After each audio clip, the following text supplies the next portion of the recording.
9 مئی کے حملوں کا مقدمہ فوج پر دباؤ ڈال کر جنرل عاصم منیر کو عہدے سے ہٹانا تھا۔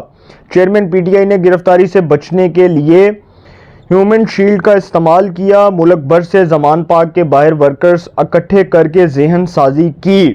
اب وہ خود بتا رہے ہیں، عثمان ڈار صاحب جو عمران خان کے ساتھ ہوتے تھے اب تک ساتھ تھے، پھر وہ کہتے ہیں کہ ذہن سازی کی۔ جوڈیشل کمپلیکس اسلام آباد اور زمان پاک میں جو کچھ ہوا اسی ذہن سازی کا نتیجہ تھا۔ جس طرح اداروں پر حملے ہوئے اس سے پی ٹی آئی کی بنیادیں ہل گئیں۔ 9 مئی کے ثانی کی جتنی مذمت کی جائے کم ہے، اب مذمتیں یاد آ رہی ہیں۔ اصل سوال تو یہ بنتا ہے کہ بھائی جب یہ واقعات ہوئے تب مذمت کیوں نہیں کی؟ تب بولتے نا یار آ کر میڈیا پر۔ اب تو فواد چودھری، پرویز خٹک، اس کے بعد آپ جیسے لوگ اور پھر فردوس عاشق اوان، تب تک تو یہ سارے اکٹھے تھے عمران خان کے ساتھ۔ جیسے ہی دیکھا اور پی ٹی آئی جو جھلو پھرنا شروع ہو گیا، اچھا یار چھوٹو چھوٹو پارٹی چھوڑو۔ اب پتہ چل رہا تھا بھائی کہ اس پارٹی کا مستقبل تاریک ہے۔ الیکشنز کے اندر اس پارٹی کا الیکشن کنڈکٹ کرنا اتنا آسان نہیں ہوگا، کیونکہ پاکستان کے اندر جو سیکیورٹی اسٹیبلشمنٹ کے ساتھ ہوا یہ آج تک کسی سیاستدان نے نہیں کیا۔ آپ کو پتہ نا کہ ذوالفقار علی بھٹو کو کس جرم کی سزا ملی تھی؟ سب کو پتہ ہے، اور سب کو پتہ ہے کہ وہ مری کے گیسٹ ہاؤس میں اس وقت کا آرمی چیف ضیاء الحق جو ہے وہ ان کو سلوٹ کیا کرتا تھا، اور وہی بعد میں ان کا دشمن بنا۔ تو عمران خان صاحب تو اتنے آسان فراموش نکلے کہ جو باجوہ کا ہاتھ پکڑ کر اقتدار میں آئے اسی باجوہ کے ادارے کو بعد میں گالیاں دینے شروع کر دیں، اور کہا کہ جی سائفر ایک آفیشیل سیکرٹ ایکٹ میرے خلاف سازش تھی، امریکہ کی سازش تھی، اور فلاں سی او ٹم کا آنسی او N C N C N C N C. اور بھائی آپ سیدھی طرح بات کریں، جو قومی سلامتی کمیٹی کا اجلاس ہوا تھا، نیشنل سیکیورٹی کمیٹی کا اجلاس ہوا تھا، اس میں یہ ثابت ہو گیا تھا کہ کوئی سازش نہیں ہوئی، کسی قسم کی سازش کے کوئی ثبوت نہیں ملے۔ اور جو آفیشیل سیکرٹ ایکٹ تھا سائفر، جو آپ کہتے ہیں کہ جی وہ آپ نے کاغذ لے رہا کر صحافیوں کو اور کیبنٹ کی میٹنگ میں آپ نے دکھایا، اور اس کو اسد عمر نے دیکھا، پرویز خٹک نے دیکھا، شاہ محمود قریشی نے دیکھا، تو آپ اس وقت آنکھیں بند کر کر سوئے ہوئے تھے۔ آپ پاکستان کی عدالت میں جا کر یہ کہہ نہیں سکتے تھے کہ اس پر تحقیقات کروائیں۔ آپ پاکستان کی جو نیشنل سیکیورٹی کمیٹی ہے، قومی سلامتی کمیٹی کے اجلاس سے پہلے آپ آرمی چیف کو بلا کر کہتے کہ جی میرے خلاف یہ سازش ہوئی ہے، مجھے نکالا گیا۔ اور یہ سب جھوٹ بولتے رہے عمران خان صاحب، صرف اور صرف اپنی دوغلی سیاست کو چمکانے کے لیے۔ اور اب وہ یہ کہہ رہے ہیں کہ جی جوڈیشل کمپلیکس اسلام آباد اور زمان پاک میں جو کچھ ہوا اس ذہن سازی کا نتیجہ تھا، یہ عثمان ڈار کہہ رہے ہیں۔ پھر عثمان ڈار مزید کہتے ہیں کہ جس طرح اداروں پر حملے ہوئے اس سے پی ٹی آئی کی بنیادیں ہل گئیں، بالکل ہلی۔ 9 مئی کے ثانی کی جتنی مذمت کی جائے کم ہے، مذمتیں یاد آ رہی ہیں، پہلے پتہ نہیں کیوں نہیں کی، میرا تو یہ سوال ہے عثمان ڈار سے۔ پھر کہتے ہیں کہ جی 9 مئی ایک سیاہ دھبا ہے جسے دھلنے میں وقت لگے گا، سبحان اللہ۔ اور سبحان اللہ کو سر اب یاد آ رہا ہے کہ 9 مئی ایک سیاہ دھبا ہے جسے دھلنے میں وقت لگے گا۔ تو بھائی جب 9 مئی ہوا تب ٹی وی پر آ کر کہتے کہ جی ہم اس لیڈر سے، ہم اس پارٹی سے اظہار لا تلقی کا اعلان کرتے ہیں، تب تو نہیں بولیا کوئی بھی۔ اب پی ٹی آئی چیئرمین نے جی ریاست مخالف بیانیے کو سپورٹ کیا، اور پی ٹی آئی کی موجودہ صورتحال کے ذمہ دار عمران خان خود ہیں۔ اور پھر وہ کہتے ہیں کہ ریاست مخالف بیانیہ عمران خان کی ہدایت پر بنا۔ پی ٹی آئی میں حماد اظہر، اعظم سواتی، مراد سعید اور فاروق حبیب فوج مخالف تھے۔ تو سر سوال یہ بنتا ہے کہ جو فاروق حبیب ہیں، اعظم سواتی، مراد سعید، اور چوتھا بندہ کہڑا ہے حماد اظہر، اعظم سواتی، مراد سعید، فاروق حبیب، تو پھر یہ چاروں کو پکڑیں۔ فاروق حبیب صاحب تو گرفتار ہیں، حماد اظہر کو پکڑیں، مراد سعید کو پکڑیں، اعظم سواتی کو پکڑیں، اور ان کو پکڑ کے جیلوں میں ڈالیں اور ان کے خلاف چلائیں مقدمات۔ اب جب یہ عثمان ڈار باتیں کر رہے ہیں تو حماد اظہر ٹی وی پر آ کر یہ کہہ رہا ہے او بھائی اس کو ڈرایا گیا، سر اے دوغلی سیاست نہیں چلنی۔ اب یہ جھوٹ کی پٹاریاں کھل گئی ہیں، اب یہ جھوٹ نہیں چلنے۔ اب حماد اظہر صاحب اپنے والد صاحب کو دیکھ لیں، ان کی سیاست کو دیکھ لیں۔ میاں اظہر صاحب ایک بڑا نام تھا میاں اظہر صاحب کا، اور یاد ہے ہمیں کہ وہ جب گورنر پنجاب تھے وہ شادرہ سے بھی الیکشن لڑتے رہے، اور دو بار وہ ایم این اے الیکٹ ہوئے تھے۔ تو حماد اظہر صاحب جو ہیں وہ تھوڑی سی شرم کھا لیں، تھوڑی سی، اگر ان میں تھوڑی سی شرم و حیا ہے تو وہ ان معاملات کے اوپر بات کرنے سے پہلے اس بات سے اجتناب کریں کہ جو ہوا یہ ریاست مخالف بیانیہ جو عمران خان نے بنایا وہ کس طرح اس کو سپورٹ کر سکتے ہیں۔ میں عمران خان کی ملک دشمن پالیسیوں کو سپورٹ نہیں کر سکتا، مجھ سمیت جتنے بھی صحافی جو اس فیلڈ کے اندر کام کر رہے ہیں, بطور رپورٹر کام کر رہے ہیں, ہم سر عمران خان کی جو ہے وہ اس نیریٹو کو سپورٹ نہیں کر سکتے جو ریاست مخالف بیانی ہے, اس کو ہم کس طرح سپورٹ کریں گے؟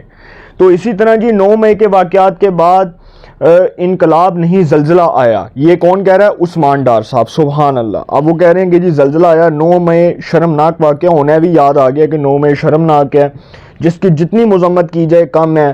میں فوج مخالف گروپ کا حصہ نہیں تھا, آپ نہیں تھے تو بھائی جب آپ نے یہ بات کہی کہ اعظم سواتی, مراد سعید, فاروق حبیب اور اس کے بعد وہ جو چوتھا تھا حماد اظہر, اگر یہ 4 فوج مخالف تھے تو آپ اگر فوج مخالف نہیں تھے تو پھر آپ بتاتے, پاکستان کی عدالتوں کو بتاتے, پاکستان کے اداروں کو بتاتے کہ یہ فوج مخالف تھے.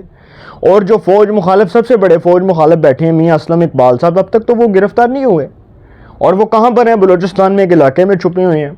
حساس اداروں کی رپورٹ ہے سر, میاں اسلم اقبال صاحب جس دن گرفتار ہو گئے اس دن یہ سارا کٹی کٹا کھل جانا ہے اور پتہ چل جانا ہے کہ میاں اسلم اقبال کے موبائل سے وہ تمام تر میسیجز, وہ تمام تر ریکارڈ نکل جانا ہے جس میں وہ انوالو ہوں گے. بچنا انہوں نے بھی نہیں ہے. اگر کوئی یہ سمجھتا ہے کہ وہ بچ جائے گا تو وہ بچ نہیں سکتا. ان واقعات کے بعد بڑی مضبوط گرفت کے ساتھ اس کی گرفتاری ہونی ہے. جو 25 مئی, میں نے آپ کو ایک ولاگ میں بتایا تھا نا کہ 25 مئی کے والے سے وہ لسٹ آئی ہے, اور اس لسٹ کے اندر ان لوگوں کے نام موجود ہیں جو 9 مئی کے واقعات میں ڈائریکٹلی طور پر انوالو تھے, جس میں پی ٹی آئی کے ورکرز, سپورٹرز, اس میں پی ٹی آئی کے رہنما اور بڑی تعداد میں جن لوگوں کے خلاف اب چلان پیش ہو گیا, جن کے مقدمات اب فوجی عدالتوں میں چلنے ہیں, اور پتہ ہے کہ ان کے ساتھ کیا ہونا ہے, سب کو پتہ ہے. تو سر یہ چھپنے والی باتیں نہیں ہیں. محمود الرشید, اعجاز چودھری, ڈاکٹر یاسمین راشد, اس کے بعد عمر سرفراز چیمہ, ان لوگوں کے ساتھ جو ہو رہا ہے, دراصل آج جو ہمدردی کا جو لوگوں کے سامنے جو ہمدردی کا گلا شکوہ کر رہے ہیں نا کہ ہم ہمدردی کی بنیاد پر ان کے ساتھ کھڑے ہیں, اور سر جب یہ فوج مخالف بیانیاں بنا رہے تھے تب ہمدردیاں کدھر تھیں فوج کے حق میں؟ تب تو کوئی نہیں بولا. تب بولتے آپ ٹی وی پر آ کر کے جی فوج کے ساتھ جو ہوا غلط ہوا, اور اس بات کو کنڈیم کرتے, اس بات کی مذمت کرتے, لیکن نہیں کی. اچھا جی, اب جی 9 مئی کے واقعات کے بعد انقلاب نہیں زلزلہ آیا, 9 مئی بڑا شرمناک واقعہ, اور گھسی پٹی باتیں جس کی جتنی مذمت کی جائے کم ہے. میں فوج مخالف گروپ کا حصہ نہیں تھا, عدالت بلائے گی تو ضرور جاؤں گا. عثمان ڈار صاحب کہہ رہے ہیں عدالت بلائے گی تو ضرور جاؤں گا. بھائی سوال یہ پیدا ہوتا ہے جب عدالت آپ کو بلائے گی تو آپ سے یہ سوال بھی پوچھے کہ اب تو آپ ان چیزوں کے انکشافات کر رہے ہیں, ابھی تک تو آپ عمران خان کے ساتھ بیٹھے ہوئے تھے, جیسے عمران خان کی آواز نکلی آپ کی آواز نکل گئی, آپ کا بھی ٹائر پنچر ہو گیا, آپ کی بھی آواز ٹھس ہو گئی ہے. تو اب سوال یہ بنتا ہے کہ آپ ٹی وی پر آ کر یہ باتیں بتا رہے ہیں, آپ پہلے آپ نے کیوں نہیں بتائیں؟ سوال تو یہ بنتا ہے نا. تو یہ جی اب وہ کہہ رہے ہیں کہ جی اب عدالت بلائے گی تو میں ضرور جاؤں گا. اس میں ایک بات بڑی امپورٹنٹ ہے کہ عثمان ڈار اعظم خان کی طرح جو عمران خان کے سابق پرنسپل سیکرٹری تھے, جو سائفر کیس میں عمران خان کے خلاف سلطانی گواہ بنے, اسی طرح سر عثمان ڈار صاحب اب سلطانی گواہ بننے جا رہے ہیں. 161 کا بیان وہ ریکارڈ کرائیں گے, اور وہ گواہ کے طور پر جب 161 کا بیان ریکارڈ کرائیں گے بطور سلطانی گواہ, تو عمران خان صاحب رگڑے جان گے. ایسے گل کسی نے سارے نو پتہ ہے, ایسے ٹھپا لگ چکی ہے اس گل تے کہ عمران خان صاحب نہیں ہون بچ دے. یہ سر پاکستان میں جو ریاست کے ساتھ عمران خان نے کیا ہے نا, جو ذہن سازی کی اپنے کارکنوں کی, اپنے ورکرز کی, اپنے سپورٹرز کی, عمران خان صاحب بھگتیں گے سر. وہ فرعونیت, وہ غرور اور وہ تکبر جو ان کے کردار سے واضح ہو رہا تھا جب وہ وزیر اعظم تھے, اور وہ جس طرح سے وہ مریم کے ساتھ, حمزہ کے ساتھ ہوا, نواز شریف کے ساتھ ہوا, شہباز شریف کے ساتھ ہوا, اس وقت کی پوری اپوزیشن کے ساتھ ہوا, سر آج وہ سارا کچھ عمران خان خود بھگت رہے ہیں 9 مئی کے واقعات کی صورت میں, سائفر کیس کی صورت میں, توشہ خانہ کیس کی صورت میں. اور اب یہ ثابت ہو جانا ہے 9 مئی کا جو چلان پیش ہوا ہے, جس میں اب یہ آگے فوجی عدالتوں میں یہ جو مقدمات چلنے ہیں اس میں عمران خان کو علیحدہ سزا ہونی ہے, سائفر میں علیحدہ ہونی ہے سزا. عمران خان صاحب نے کہاں بچنا ہے؟ اگر کوئی یہ سمجھ رہا ہے کہ جی عمران خان کو کوئی لیول پلینگ فیلڈ مل جائے گی, کوئی لیول پلینگ فیلڈ نہیں ہے سر. فوج کے خلاف جو ہوا یہ ایک بہت منظم سازش تھی. آپ کو ایک اندر کی خبر دیتا ہوں کہ 9 مئی کے واقعے میں ایک صحافی صاحب جو ہے نا, ایک صحافی صاحب, اب میں آپ کو بتاؤں گا, خیر وہ جرنلزم میں ان کا بڑا نام ہے اور جرنلسٹک کیریئر بھی ان کا بہت اچھا ہے. تو 9 مئی کے واقعے میں جی ایک صحافی کا کور کمانڈر ہاؤس لاہور کے قرب و کبار میں موبائل جیو فینسنگ میں آ گیا. کور کمانڈر ہاؤس لاہور تھا, وہاں سے جی ان کا جو موبائل ہے وہ جیو فینسنگ میں آ گیا, اور وہ صحافی ہیں آفتاب اقبال صاحب, خبرناک والے, خبردار والے, جیو نیوز پر بھی رہے, ایکسپریس پر بھی رہے, سینئر کالم نویس ہیں اور ممتاز شاعر ظفر اقبال صاحب کے صاحبزادے ہیں. اب آفتاب اقبال صاحب جو ہیں جی ان کا موبائل جیو فینسنگ میں آ گیا, موجودگی آ گئی اور پولیس نے بھی پکڑ لیا, ادھر ہی پولیس نے پکڑ لیا.